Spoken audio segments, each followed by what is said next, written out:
I'm Ben with the BTC Sessions, and this is your Bullish Bit brought to you by BITREFILL.com, your one-stop shop for living on a Bitcoin standard. Sign up and grab gift cards for eSIMs, gaming, e-commerce, your travel needs, food, and much more, and you can buy them all with Bitcoin and Lightning. Sign up today and use code BTC Sessions 10 for some special perks.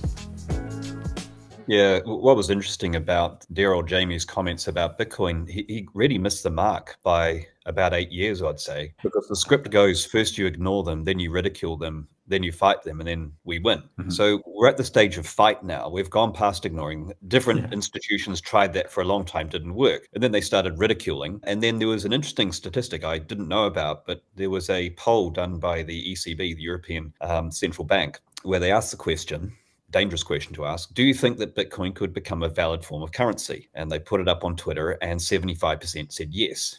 And I was talking to some OGs in the Bitcoin community, and one in particular, an old Bitcoin miner, said, yeah, that was the point. Up until that point, they'd been ridiculing Bitcoin. After that, they started getting scared and they started fighting stuff. And they started putting out professionally produced misinformation via all the different channels, including the ECB itself, but also other central banks. We started to see that become more common. So Jamie Dimon's comment was really, he was going back to that age of I can just ridicule it, and we're past that.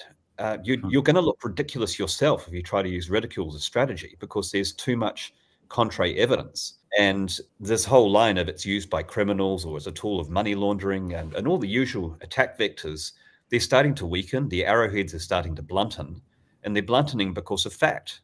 So a lot of the old attack vectors, it's not recognized by institutions, well, that's gone. A lot of the ESG arguments, they've actually gone now as well. We'll get into that later on. The money laundering argument, that's gone.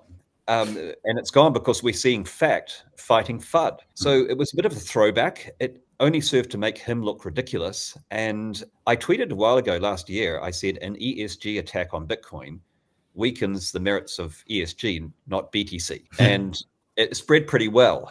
And then one person left a comment, said, any attack vector on Bitcoin weakens the attacker, not Bitcoin. And I reflected on that. I thought, I think that's true. The only way to look, if you were trying to attack Bitcoin these days, the only way to do it really is high quality, professionally produced misinformation. Stuff like the New York Times hit piece. That's the way to do it. You've got to create these new fake metrics to try to do it. You can't just get away with it from offhand comments. So that's a bull sign, because it's saying, it's acknowledging we're at stage 3 now. We're past the ignore stage. We're past the ridicule stage. Look how easy it was for Jack Mallers to just say, I don't even think about that. He's not even relevant anymore because he doesn't have to engage with that level of knowledge and that level of inquiry into Bitcoin. So that's a very bullish signal.